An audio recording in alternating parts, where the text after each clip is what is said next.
suis René, l'araignée électronique 60 minutes. Mais c'est pas tout ça, il faut que je retourne à ma toile avant que tes dires appliquent. Distance 7483 millimètres. Oh, en plus ça glissant.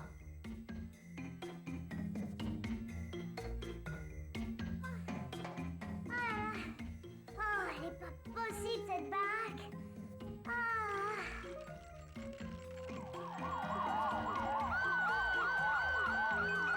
Je crois que jamais je m'habituerai à cet endroit.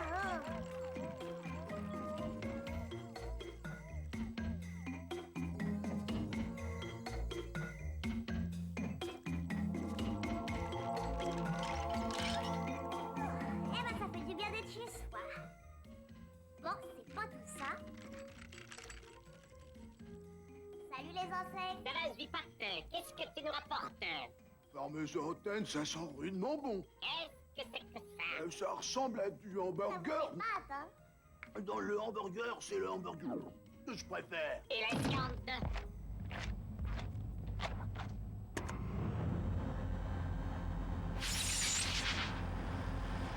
On va des hamburgers. C'est toujours comme ça. Attendez, je vais voir ce qui se passe. Vous savez, c'est pas si mauvais. Mais qu'est-ce que tu fais? Je me connecte sur la mémoire centrale de l'ordinateur. Megafry! Hello, Starfighter. Welcome aboard the shuttle. Are you ready to be scared to death? Mika! C'est un jeu abominable. Laisse-moi faire, je m'en occupe. Make your choice, boy.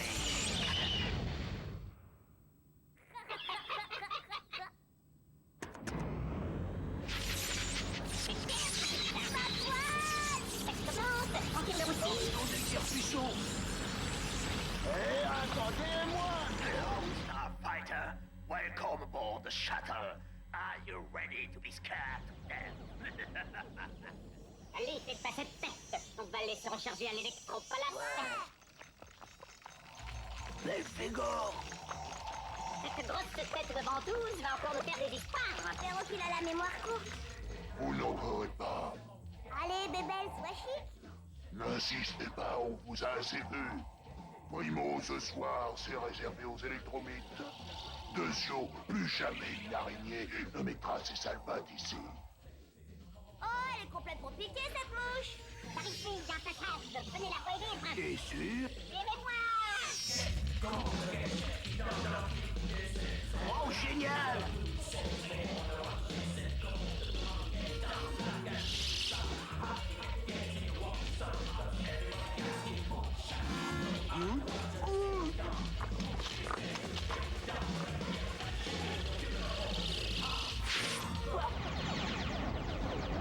Viens, on va danser dans le tube.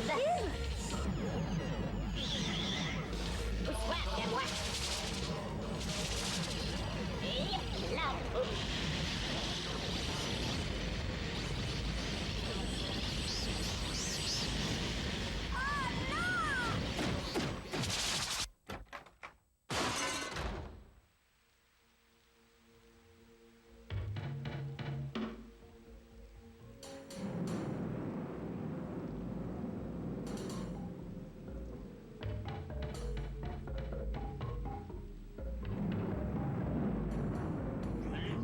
Qui commence à chier. On tiendra fermé toute la nuit par ce... Qui est-ce qui a été faire l'imbécile dans le tube? Un moustique dans ta tube de télé, on n'a jamais vu ça? Enfin, c'est quand même du top, ton ordinateur. Putain! Oh, c'est pas mon ordinateur, c'est celui de Teddy. Mais on devrait pouvoir le réparer. Voilà, Jojo. Tu vas aller chercher...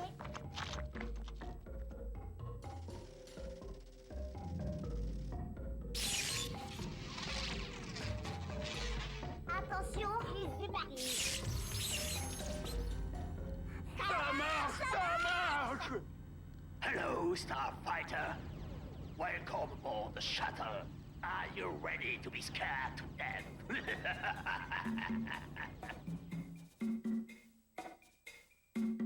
Alors, qu'est-ce que vous dites de ça? René, tu es le king. Je propose que l'on fasse ça en mangeant pendant que c'est chaud. Hello, Starfighter. Welcome aboard the shuttle. Are you ready to be scared to death?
Wow.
Oh my.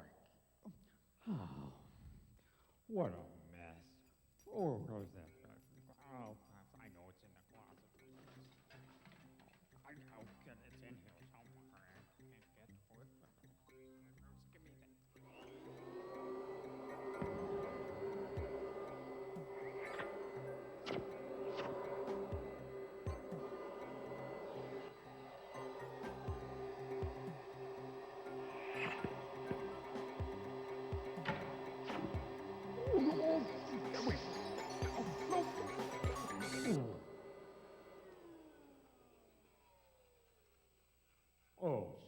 Yeah.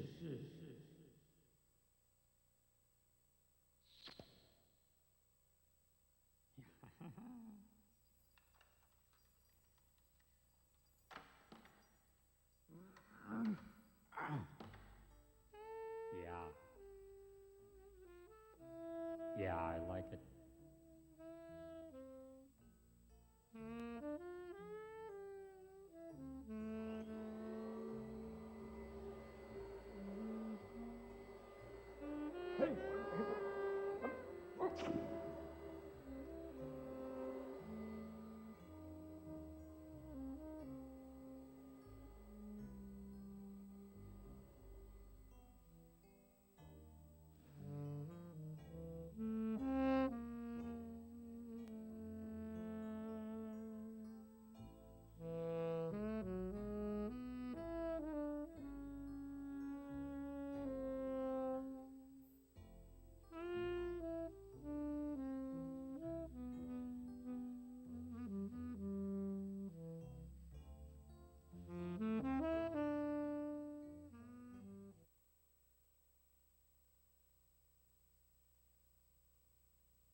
In one day, Americans use enough toothpaste to encircle the globe. In 1 week, we use enough cans and bottles to wrap the Earth 4 times. In 1 year, 2 billion razors. In 1 year, 2 billion batteries. 2 In 1 year, batteries. 14 million tons In of 1 cardboard year, boxes. 2 14 billion razors. million In tons 1 of year. cardboard boxes. 8 million tons of plastic. million 26 World Trade Centers filled with glass. 50 million tons of 500,000 trees are cut down for newspapers every Sunday. In 5 years, we will have lost 1/3 of our country's landfills. Over half of U.S. cities will run out of landfills in 10 years. Hey, recycle your stuff.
At NASA Ames Research Center, technology developed to simulate the flow through the Space Shuttle main engine is being applied to analyze and improve the performance of the Penn State artificial heart.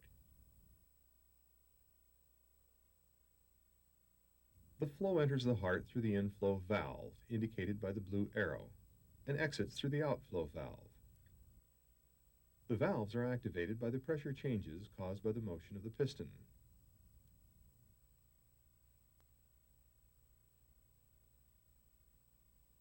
Each particle in the visualization represents sample blood cells. The vortex created in the central portion of the pump provides good wall washing over the entire chamber, thereby reducing the chance of blood clotting.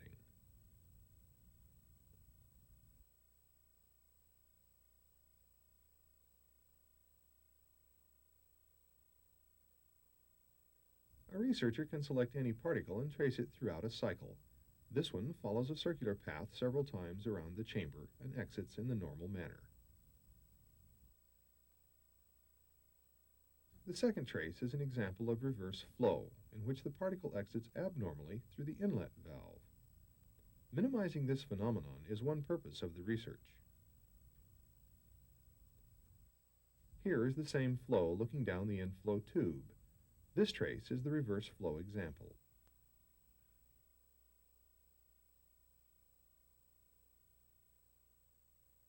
Looking down the outflow tube, we can see the flow exiting the main chamber.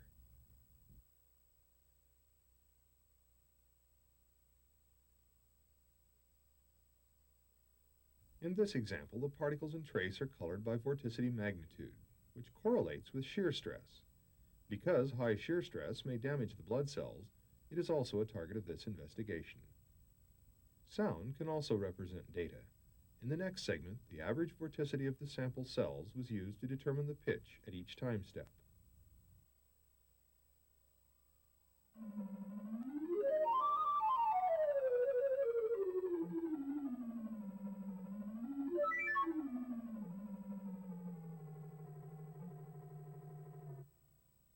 Another method of identifying regions of high vorticity is to mark the locations where particles first reach a specified threshold.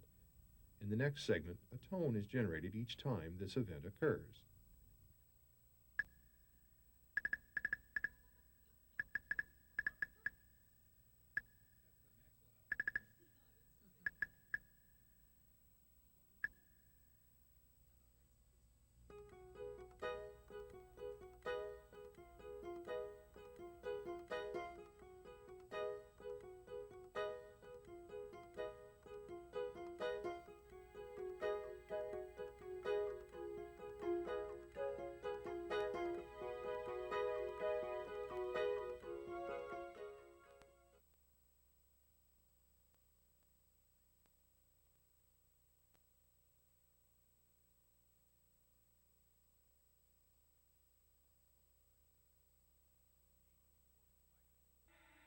A new form of microscope uses the force caused by the interaction of atoms to create surface topological images on the atomic scale.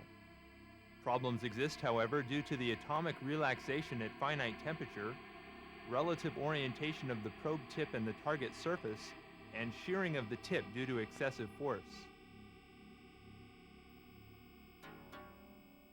The microscope operates by plotting the upward force of a probe, shown here in blue, as it scans across the surface of a solid sample. The single atom tip of the probe is very delicate. At the given experimental operating force, the probe tip may break, causing a step-like image.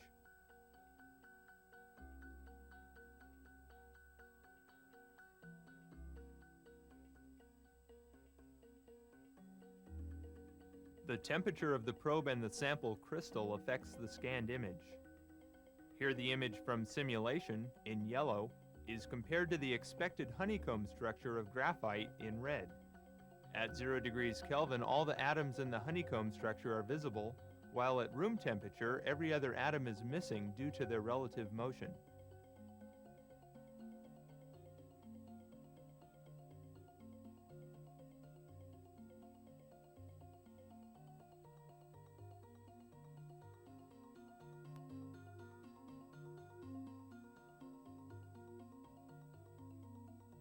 The relative orientation between the probe and the surface also affects the scanned image. The expected honeycomb structure can be obtained if the relative orientation is properly chosen.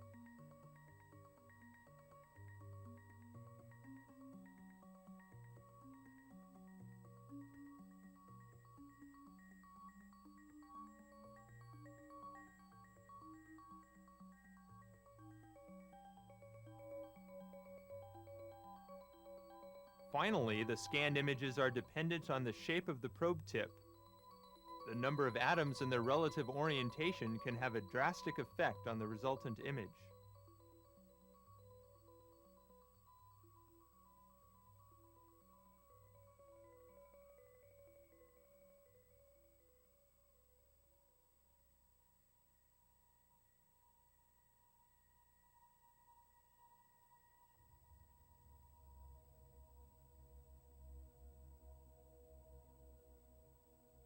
Computational resources, such as those used at the San Diego Supercomputer Center, give researchers the ability to make the important step from idealized theoretical results to more realistic expectations. Simulations such as these render more accurate models, giving scientists the ability to better interpret their data.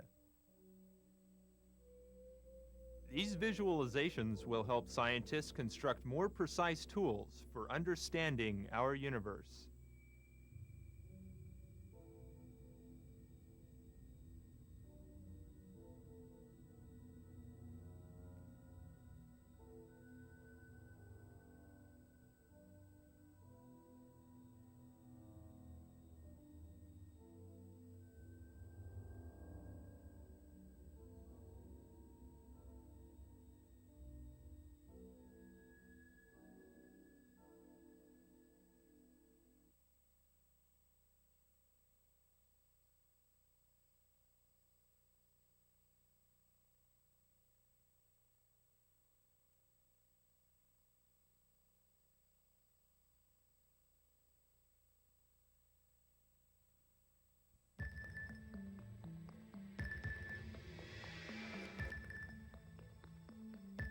Balapan, once a small nomadic settlement in eastern Kazakhstan, has become one of the principal Soviet sites for underground nuclear weapons tests. Now marked by the effects of about 100 nuclear tests, the face of the landscape has been transformed from fields and grasslands to a web of interconnected test emplacement sites. The Balapan site was first visited by Americans in January 1988, and later that year, an American team successfully measured the yield or size of a large Soviet nuclear test as part of the joint verification experiment. Our knowledge of what exists and has happened to the rocks below the surface comes from a combination of published Soviet data, the analysis of satellite images, and estimates of test locations and sizes from the study of seismic waves. Here, nuclear explosions many times the size of the bomb dropped on Hiroshima have created huge cavities, now collapsed, and fractured the surrounding rocks to thousands of meters from each test emplacement point. Later this year, the Balapan site may be visited by Americans again as the U.S. exercises its rights to verify Soviet tests under the Threshold Test Ban Treaty.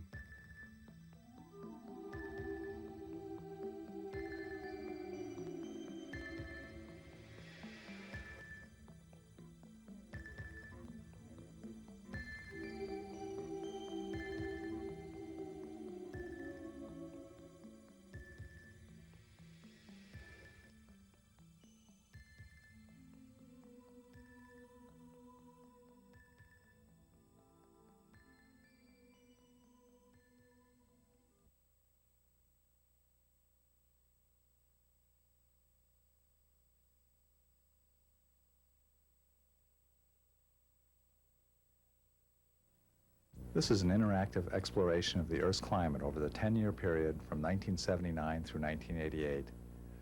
These are high-altitude temperature anomalies derived from satellite data. The red areas are warm and the blue areas are cool, as shown by the color wedge on the left. Here we cycle through about the first year of this data, and then we switch to low-altitude temperature anomalies and see a different pattern.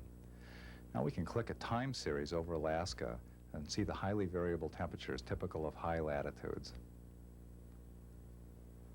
we click at a lower latitude, we see less variation, except for a temperature peak in 1983. If we click on this peak, we see the temperature pattern typical of an El Nino event. Now we'll concentrate on the period from mid-1982 until mid-1983. We can watch the development of this El Nino event. And we see the warming patterns both north and south of the equator.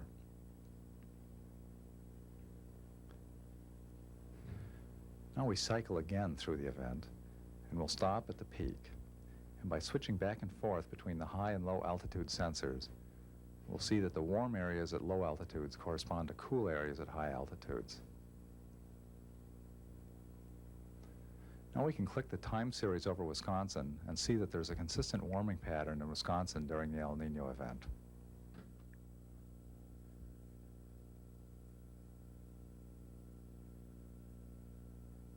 In fact, there's a warming pattern over most of the United States. This is a simulation of downbursts. The contour lines show a vertical slice through a temperature field, and the yellow surfaces contain regions of dangerous turbulence.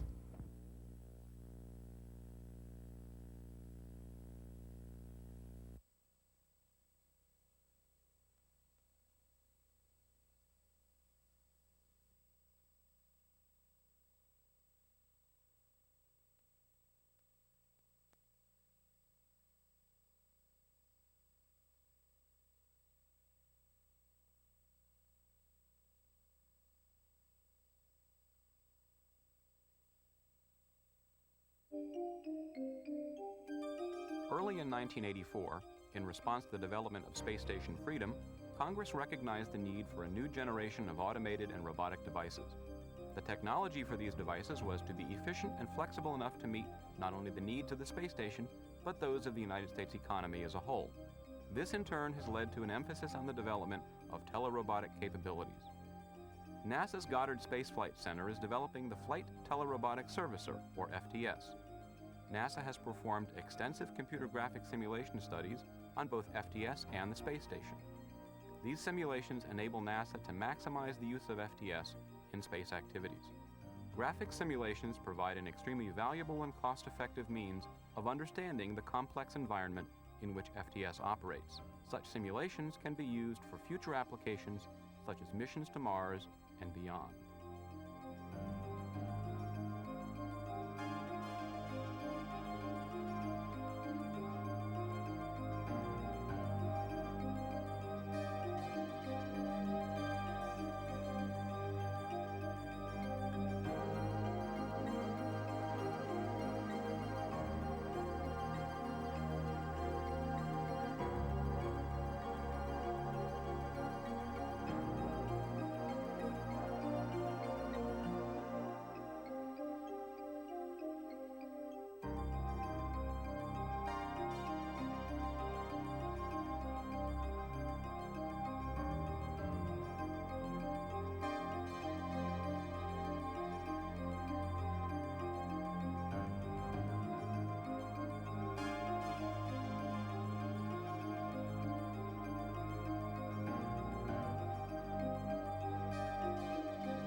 NASA's STS-37 mission, planned for the spring of 1991, includes the agency's first spacewalk in over 5 years. The focus of this extravehicular activity is the EVA Development Flight Experiment, or EDFE.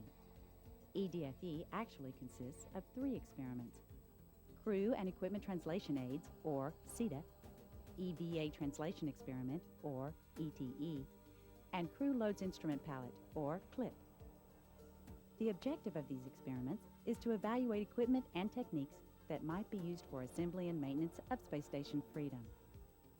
The experiments fit easily in the front of the shuttle's payload bay.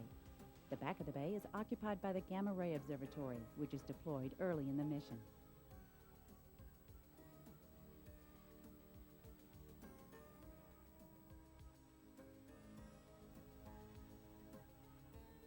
The CETA experiment, performed first, evaluates a broad spectrum of devices for moving crew and equipment about the space station. This system operates on a 47-foot monorail, which the crew installs in the payload bay.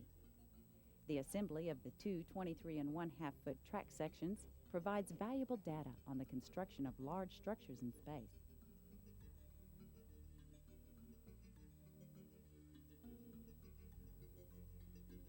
The first CETA device evaluated is the manual cart, which the astronaut attaches himself to via a foot restraint. He performs translations by hand, pulling or pushing himself along a handrail that is attached to the monorail track. The cart has a built-in brake for stopping.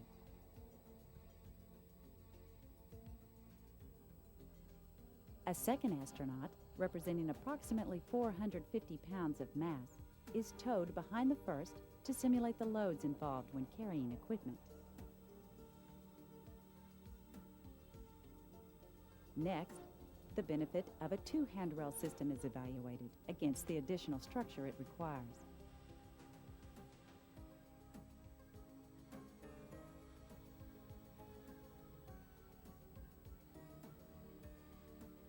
The mechanical cart uses a unique restraint system to hold the astronaut in place. Instead of a foot restraint, this cart provides small pegs over which the astronaut hooks his legs.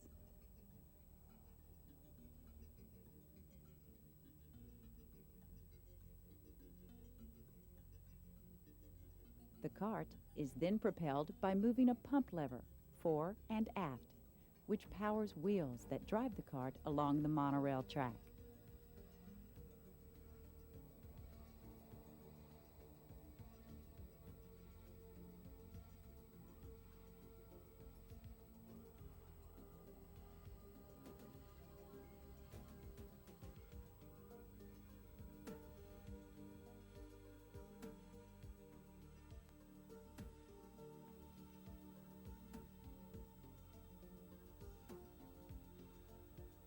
The electrical cart, like the manual cart, employs a foot restraint to hold the astronaut in place.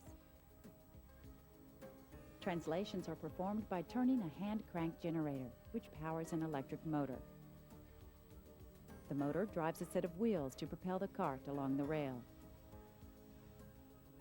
Turning the crank backwards reverses the electrical current to provide braking.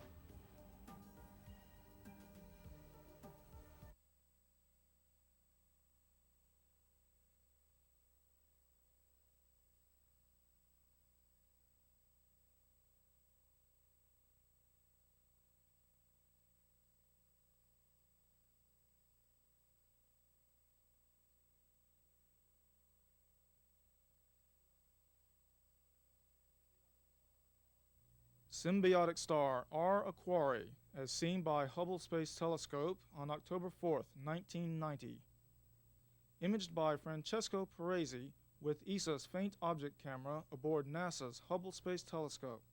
Animation by Dana Berry using Alias software and Silicon Graphics hardware. This is a false color image of the binary star system called R Aquarii. As we zoom into the core, we see that R Aquarii is composed of an unstable red giant star, puffing off shells of gas as it is orbited by a smaller white dwarf companion star. As the companion draws near the red giant, an accretion bridge joins the two stars. The system starts to overload, causing cones of gas to erupt from the magnetic poles of the dwarf star, culminating in a runaway thermonuclear outburst. Such a system as this is one way in which elements like carbon, nitrogen, and oxygen, the building blocks of planets and life, are released into interstellar space.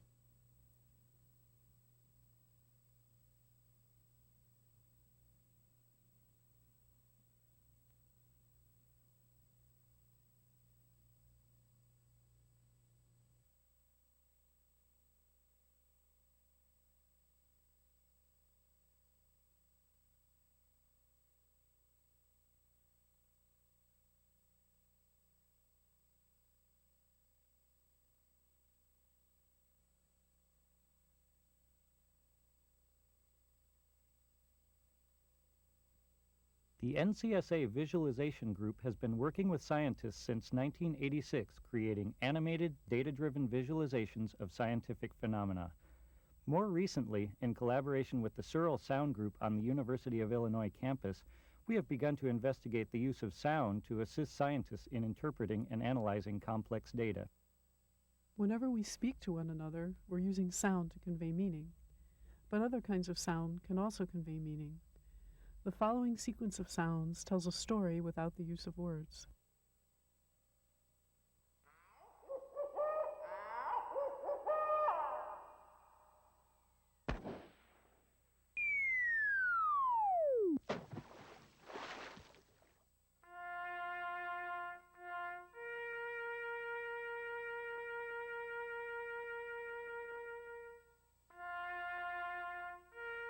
By adding data-driven soundtracks to data-driven animations produced at NCSA, we demonstrate how sound can be used to increase the amount of information that is transmitted to the viewer, increase viewer engagement in the model world, and accentuate aspects of the data that are not as noticeable in the purely visual representation. To create data-driven sound, we use a symbolic sound KEMA system in conjunction with an Apple Macintosh computer. KEMA is a sound specification language based on the idea of data streams. Each icon, called a sound, represents a stream of digital audio samples.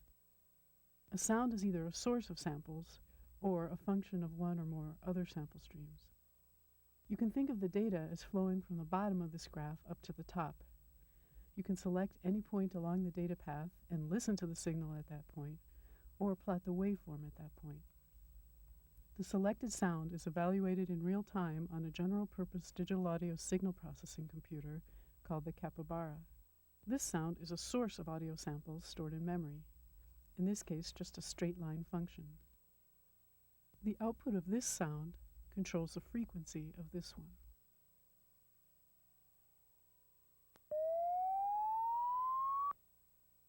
External data sets stored in memory can also be interpreted as streams of audio samples. This function is the change in velocity of blood flow at the wrist after a single heartbeat. If we replace the linear function with the blood velocity data, changes in blood velocity are mapped to changes in frequency.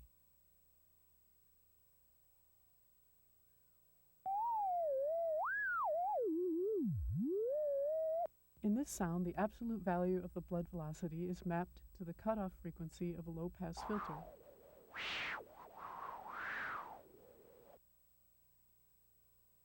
In this one, a noise burst is triggered each time there is a zero in the data stream.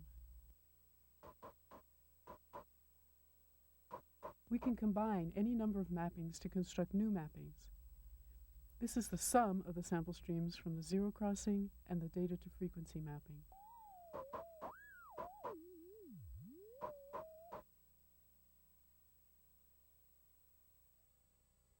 We designed several data sonification tools for mapping data to various parameters of sound, comparing two sounds, and for combining several sounds. To demonstrate possible applications of these tools, we used them to create data-driven soundtracks for data-driven animations produced at NCSA. In this visualization, two pendulums illustrate the chaotic behavior of a duffing oscillator. In the animation, the pendulums appear to start together and then later to diverge. By using a sonification tool called Marker, We can trigger a click each time a pendulum changes direction. The clicks clearly show us that the pendulums do not start out exactly together. When a pendulum appears to be motionless, the sonification tells us that they are actually moving back and forth slightly. Listen.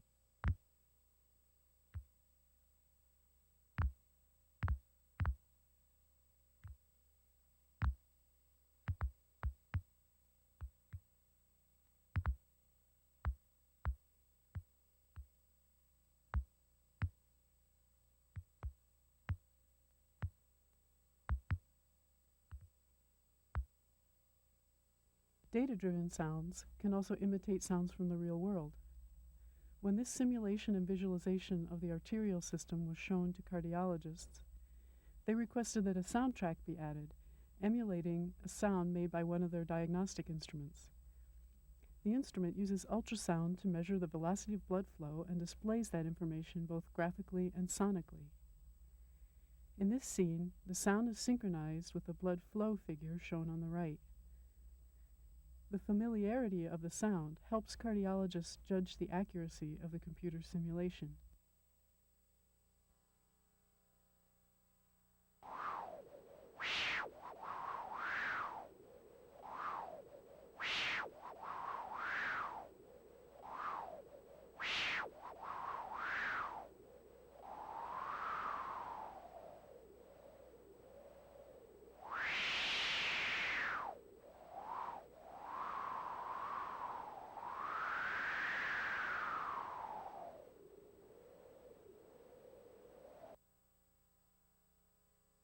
Sound can also be used to underline or draw attention to something in the animation.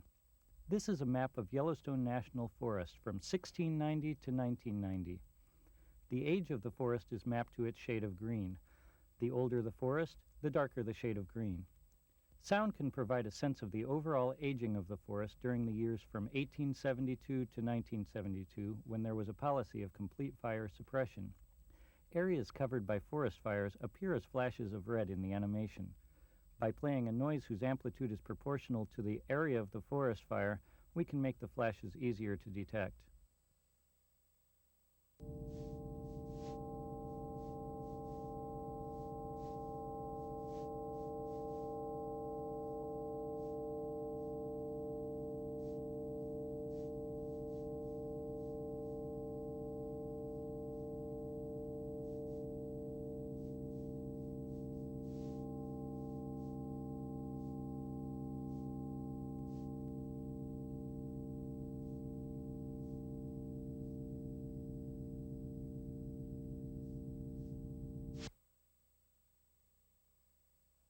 This visualization of smog in the Los Angeles basin has 3 points of visual interest: the graph of the average and peak ozone levels in the upper left, the graph of the average and peak carbon monoxide levels in the upper right, and an isosurface showing the dispersion of these pollutants over a 3D map of the basin.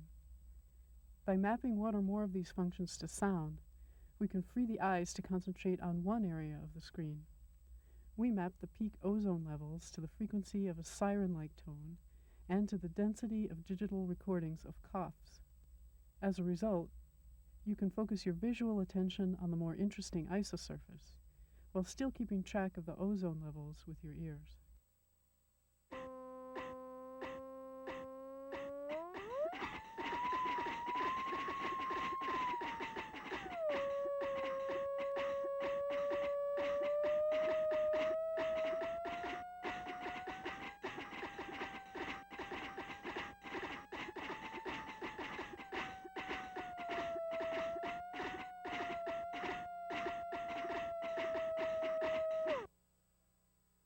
Through the use of sound, you can accentuate or underline certain aspects of an animated visualization, provide additional information not present in the animation, and increase viewer engagement in a model world.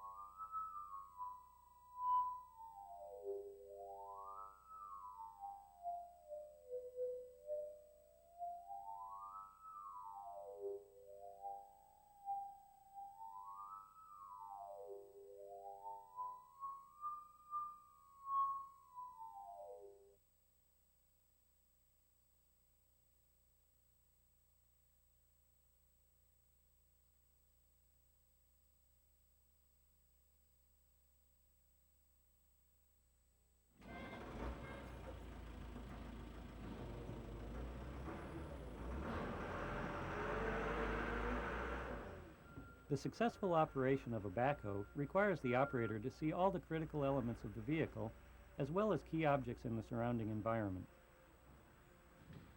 The analysis of operator visibility during the design process has traditionally been accomplished by building full-scale, static wooden models which the designers and operators sit in and study. The purpose of this movie is to determine if this analysis can be assisted by the animation of a vehicle work cycle in a computer graphics environment.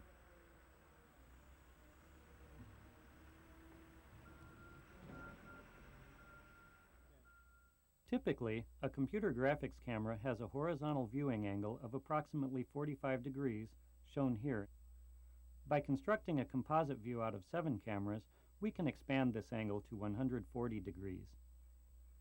This is an attempt to better map the operator's peripheral vision onto a two-dimensional screen. Across the bottom, additional windows are added to display bucket visibility information. The lower left window shows the portions of the bucket that are visible and hidden. Yellow areas can be seen, gray cannot. This data is graphed over time to the right, with the current value displayed in the lower right corner. The main camera across the top is positioned at a fixed eye point within the cab. Naturally, an operator would move his or her head to keep the critical portions of the bucket in view.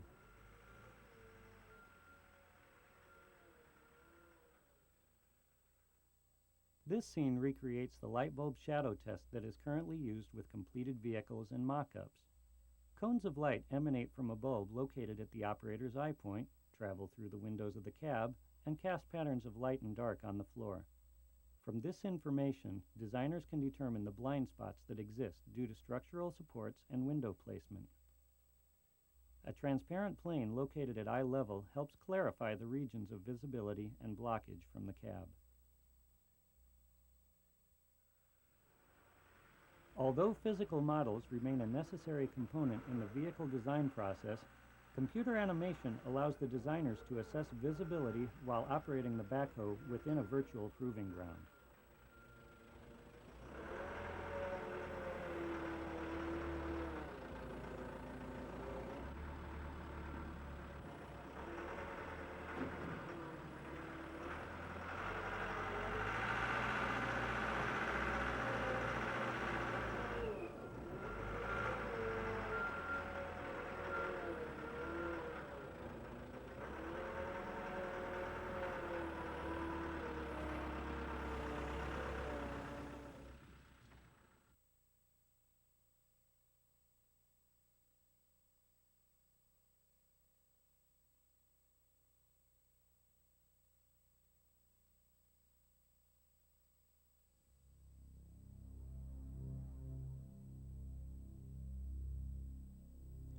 In the past, computer-aided architectural design has relied upon simplistic illumination models to perform renderings such as this flat-shaded view of a bedroom. However, with the advent of global illumination techniques such as Radiosity, much more realistic renderings are possible. Radiosity models the illumination characteristics of diffusely reflecting surfaces and accounts for effects such as shadows and diffuse interreflections. Perhaps most importantly, from the architect's perspective, the Radiosity solution is view-independent. Unlike ray tracing, once the global illumination calculation has been made, a walkthrough can be performed without doing any additional lighting calculations. To compute the Radiosity solution of a model, the environment must first be discretized into energy-emitting and energy-receiving phases. Next, we need to determine what percentage of energy from an emitting phase falls upon each receiving phase. This quantity is known as a form factor and depends upon the geometry of the phases as well as their orientation. In the progressive refinement approach to Radiosity, energy is distributed from emitting phases in an iterative fashion. First, the most energetic light is analyzed and its energy distributed. The next most energetic light is then analyzed. This process continues until no lights are left.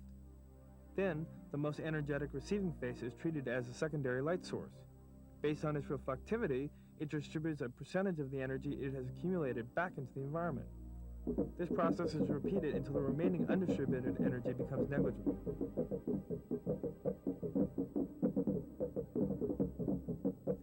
Now that the Radiosity solution is complete, we can begin our tour.